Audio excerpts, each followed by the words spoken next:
Hi, welcome to Christine's Corner. Today's guest is Richard Jackson. He's a master of spiritual modalities. Hi, Richard. Thank you for coming. My pleasure, Christine. A long ways. Why do they call you master of spiritual modalities? Well, I asked the same question, but after 32 years, people have given me that honor, and at first it was very hard to ever say that because it sounds like I'm pretending to be something, and by saying it, I'm it.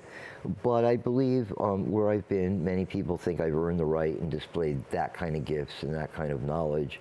I do a lot of teaching, so I take it as a compliment. I don't think anyone's a master, but some of us have some mastery over some things. So you do medium and psychic and exorcism, clearing of houses and people? Yeah, they're in the well over 1,000 of clearing houses and dehaunting places, some of which are notable and worked with some great people. But then why was there a problem? So I started dealing with the psychological, the historical, the cultural, the personal. And, you know, everything is connected to everything else. Yes. And that's where you have to know where to kind of draw something of a line. But anybody in any field should keep expanding and moving and connecting the dots as it is. Yeah, that sounds like a lot there. You mentioned that you worked with the Warrens. Is that how you got started, or? I would say, in essence, if I had to pick where I got started, I might go before that. There are events in my life which I look back now, including the UFO obsession when I was a kid, but there was a reason for it, including, you know, other things that had my interest. But never did I think at the tender age of 39 would I move into a house with my daughter. And I got involved in this, and with the Warrens. They were the ones who responded most to the call of, what do I do? Because I had to keep us safe. The unexpected and the impossible happened, moving into a very lovely farmhouse in Orange, Connecticut, and my life changed like a 180. Oh, how did you do this? So I'm thinking if you started when you were a child, but you saying 39. Yeah, I'm sure some of the things, when I look back, and I do teach this to people, that trauma not only makes some people haunted, but some people gifted. It could be birth trauma. It could be emotional trauma. Quite frankly, I coined a phrase that seemed to got a lot of controversy about 20 years ago, 25 years ago, that in fact sexual abuse is often the singular greatest precursor for people to have spiritual problems and spiritual abilities. But that can also be emotional and physical abuse of various kinds. And it's nothing that's required, it's just that the numbers are really skewed in favor of the fact that some of us maintain a spiritual giftedness, something to go to if something else is taken away. Yeah. You know, from us, like our ability to have peace or grow up without disruption. We tend to grab at something. If our eyes are bad, our hearing gets better. That's kind of my case. I was a little bit of an abandoned kid. I was a very early birth baby. But still, nothing prepared me for walking into the house, and the next thing I know, it felt like there was an earthquake, and 3 times the house shook on its foundations, and my 2 friends of the owner of the house, because it was something I was living in for a year in between, and when they heard what I heard, they gave me a look of absolute fear and ran out. I didn't understand why until some weeks later, but they knew that was not a good sign. No, not for the house to shake 3 times. No. There's no earthquakes around. No. It was like the story you hear from some people that's happened many times since. Well, we don't know when it started, but my husband said there was a night, this is typical, that we were sitting and we were deciding, should we watch TV or just maybe call it a night? And all of a sudden, there's a knock at the front door. We open the door, nobody there. And that phenomenon sometimes can just happen, but oftentimes there's a reason for it. And it goes back to literally the TV shows and movies that if something really wants to come in, it kind of has to announce that it's coming in or be outwardly invited. There is truth to that. Or sometimes you see the door just swing open or the window, or you say, come on in. Yeah. Well, that's what you don't say. Although, depending on the kind of situation, if it is spiritual that does that, it could be caused by kinetic energy. It could be caused by an animal spirit. It could be caused by somebody getting your attention for good reason. It could be caused by a wandering earthbound spirit, what we would call a ghost, which would be incorrect. Earthbound spirit's more what's right. A ghost is, we don't know what the heck it is.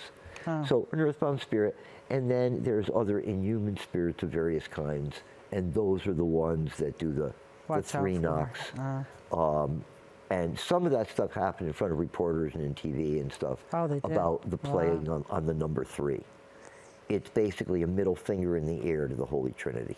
Oh, wow. I never knew that. Yep. You have some great questions you have for me. So what do you do into this paranormal work? What my end is? Yeah. It seems that I have a gift of discernment, and that is, you just know things and you're sure of things without ever having any information. You just get it. And that's a gift. We're not talking guesswork, and it's a little different than psychic ability. It's just something where you discern it. Like some people, they just know in advance, oh, there's a nice car at a super price. Don't get that car. Why? I don't know. You're discerning somewhere that it's just the wrong car. Something's wrong. Yeah. And what I noticed is when I started doing this work, I was immediately singled out by Ed, more than Lorraine, but both of them, that within 3 months of doing this work, and they had people with them for years, he would leave me more or less in charge when they went off to England or went on journeys. And I realized that I'm dealing with something that I have to include all the other people who are working with me if a situation arose. And the idea is to ask some criteria questions. You know, is anybody addicted? Did you play with a Ouija board? Do you deal with the death and dying? Was anybody horrifically or horribly abused? Did anything take place in this house? Did you have anything you recently acquired from a flea market or even buying something in a store, and all of a sudden it was delivered and boom, everything changes. And any number of things can trigger things or seem to. It can attach itself to items. It could attach itself to items, to places, to ideas, to people. And thoughts. I've heard that, like, if there's abuse in the family and there's a lot of chaos, that just invites more of the evil or the bad spirit to come about. I'm nodding yes, because the answer is yes, and it's a good question and a good observation on your part. The thing is, while it may not be true, it would be fair and right to ask another question. Did the chaos and things that it brought on actually already exist, and that's what brought a spirit into play? And once the spirit's in play, things tend to spiral, whether they do it slowly over many years or big time over a period of weeks or months. Wow. Because both happen. So have you done any movies, news, documentaries? Yeah, we've done, meaning, you know, my other half, so to speak. It spanned one great relationship and 2 others over these 33 years, all people I love and care for. And my daughter was also a constant in the first half of this. And during that time, we had been on the news at Fox News.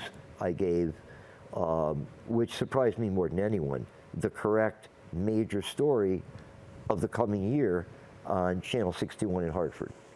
And that had people just mortified until they realized he got it. And the last time I was introduced by Al Tierzi of Channel 8, who was very respected by everything, and he said, wow, you got the Arab Spring, you got Haiti, you got Japan. I don't really know how I got it. I just trusted that when I opened my mouth, something would run in my head, and I'd go, this is what I'm getting, this is what I have to say.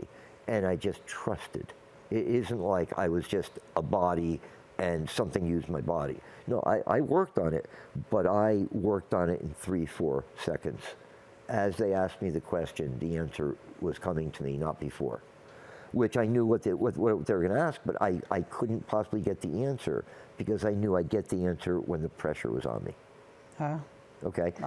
And I made a movie called Sarah 76, which is a whole other story. It got, I believe, 5 stars from the New York Times. It was a documentary about a pre-internet murder in New Haven that changed lives of all of us, but many people just don't know it. And it was about why was this young 18-year-old girl murdered. And it was a very spiritual kind of event that's called Chosen. Because by her being attacked for no reason, after being an high honor graduate, I believe at St. Mary's High School in New Haven, she was going to get, with her father's car, gifts. Honey, go out, buy yourself something nice. And she was attacked by somebody and stabbed 37 times. Oh my Lord. And so I played myself in it. There were 4 people, the murderer, the person who was murdered, the murderee as it is, and I kind of a street psychic. But what we intoned, and I like where it went. It was done by a young Yale student. That was her contribution to becoming getting her degree in film. And it was that it wasn't senseless. Whether it happened with any aforesaid knowledge, so many people began having their children, not always children, 17 years old, 13, 14, you go to the mall, you go with friends. You get into a car, even if it's someone you just met, you do so with a friend. The buddy system. And I believe that she was given a saintly welcome. I don't think she ever suffered. I think her father suffered for a while until, out of love and respect, he kind of knew she was okay, and he joined her about 10, 15 years later, I believe. And I knew him. Nice a guy as you could find on this earth. Had an antique store on State Street. Did that have anything to do with things coming into the store? I never even thought about it till this second. Oh. But there was a person they did find. I kept getting the name Red. It was Ed. And like I said, 10,000 kids didn't get molested, 20,000 didn't get robbed, thousands didn't get raped, hurt, injured, taken, trafficked, because that was a warning. It's a different world. A young lady or a young guy should not necessarily be in a convertible in the city or anywhere else where they don't know people and just feel they're entirely safe. Unfortunately, it's part of the times we find ourselves in. Wow. So that, and a couple on the Discovery Channel. I think I did 4 on the Discovery Channel, and a show called Sightings. Sightings? Which became Encounters. Yeah. And that was quite an experience, too. Oh, I'd like to hear about that sometime. Yes. Maybe around Halloween or something. Yeah, these are some good stories. 2 of these are about specific hauntings. And in one, I saved a young boy's life who is now one of the world's greatest mathematicians. Oh, wow. So was there a reason for what was going on? Maybe. Wow. Yeah, one thing leads to another. And have you done work that was visible to many people or at places of, I'm sorry, I can't like read a it. historical note or note. Kind of public knowledge. Yeah. Yeah, one was in a city in New England. There's a couple eye and tissue banks, and one of them was very haunted. And it was where they took indigent bodies, where no one claimed them, for body parts. Oh. And they weren't, disruptive. It's just that these people just, they're people who basically passed away in the street, so to speak. And corneas and things were used for good reason. And that was dehaunted. and it was talked about on radio, as well as the National Museum for Medicine. And a lot of benefits I've done where I did the John Edwards answering questions Yes. at Eli's restaurant in Hamden, at Jimmy's. I've done this in Maryland, in San Francisco, all over the country. And usually no one has thrown me out of the window yet, and they seem to clap at the end, so I did something right. Right. Why the leap from investigator to psychic medium and de-hunter? De-hunter. Healing modalities, minister, therapist, news and information. Yeah, and that's well said. I'm glad you asked that all at once, because it's not important what each one was. What's important is anyone in any field tends to either want to specify and get very good at something, or they want to know about all the peripheral ends of their field. If you're a news person, you should know a little bit about the government, the Constitution, world politics, economics, etc. So I learned in being an investigator, I should know people who do this out of religious basis, people who do this out of voyeurism, people who do this out of science. What does it mean? What are the psychological implications, not of just people who might be bothered or experience something, but the people who are drawn in to try to help or experience something or learn. And I've learned that many times a family is better off after all this happens, but whether they are or aren't, that's not an absolute. A lot of times a disrupted family kind of brings this stuff on a little more likely for several reasons, and I want to begin to follow that. And with that, I realized that some people, their family dysfunction, along with stopping a haunting, you need both to kind of end things. If you have a house and there's kids and one's smoking crack all day and one's practicing Satanism while one's doing a Ouija board, I wouldn't even try. No. Because there's too many. So I have to understand, why are they doing this? What ways and what doors are they open to do that? And what can I do about it? And part of it was having, I call it a ministry. I'm actually a interfaith priest in a Christian order. I believe there's a few like Reformed Jewish versions of it, and both Catholic and Protestant, but it's the order of Melchizedek.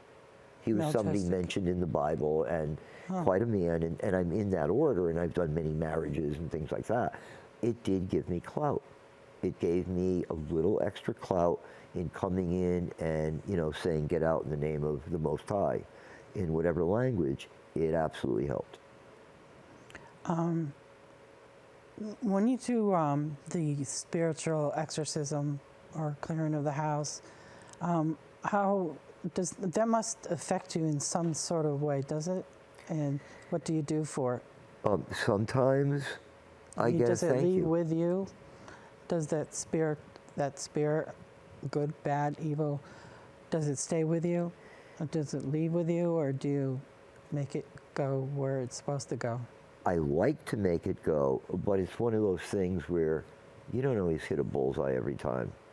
And in fact, sometimes just by the luck of the draw and for the sake of authenticity, like, I understand one thing, whatever anyone feels their concept of the great creator, God, the Most High, Right. That's kind of the top of the, I don't want to call it the heap, but leading to it, we have guardian spirits, we have family guides, there's enlightened beings, there's saintly beings, there's angelic beings, there's little nature spirits and fairies, and there's many other types along the way. So asking that hierarchy for help is, believe it or not, really key. And if you look at any of the prayers, they're appealing to the apostles, to the, to Mary, to people of priesthood, to people of good faith, because it's something where everyone comes and connects, because it doesn't do good for anyone to have a presence where a family is being drained, or intentionally something is happening to make that family fight, split up, and have enormous amounts of abuse, or to capitalize on what's already happening. There's a reason spirits do it. And there's more than one reason, but the ultimate reason that can be split into areas is they do it for the energy. They do it for the stock and trade. The stock and trade. But when you leave there, that entity goes away. It doesn't follow you. Sometimes it follows. Sometimes things happen by other beings that are allied to it. Nothing stands alone. You know, we work together. You know, I work with many people on little levels, major levels, and you know, the old expression, it takes a city to raise a child, or it takes a village to raise a child. Yeah. It takes a lot to get this done, and part of it is because you don't always win. And sometimes when you win, you get bothered because you just now caused trouble. And there'll be a reason to try to drain you, so you don't want to do this work. There'll be another reason where they're just angry with you and they want to get a rise out of you. People have been frightened out of this work too. And sometimes it's like, yeah, you picked on me and I sent my big brother and you sent your big brother. No, I'm going to have my cousins come after you. And I swear it is that gang mentality sometimes, and usually that has to do with very vindictive, usually inhuman spirits. Wow.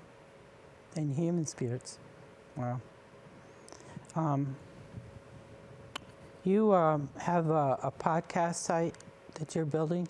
Yeah, it's up already. There's no spaces. It's called thefreakingtruth.com. And it's being done by a brilliant couple that long ago we befriended, that we met their entire family over spiritual reasons, and they have built it for me. I will be putting it into play sometime in September, where I will have a list of areas and I will explain things that are going on in the world historically, the paranormal, spiritual, some basis. Some might even be really good information about, you know, how badly we eat, things that affect us. Because right now, if you haven't noticed, between COVID-19, the new artificial intelligence, the question of is there global change, the fires, right now we're in a whole little uproar. So I want to talk about things that aren't opinion, they're true. Okay. There's some place that we all have to agree on some things. If you drop a brick, it's going to fall that way. We all have to agree on it. It won't do it on Mars. On the moon, it might bounce and go way over there. Right. But on planet Earth, don't put your toes under it. Right.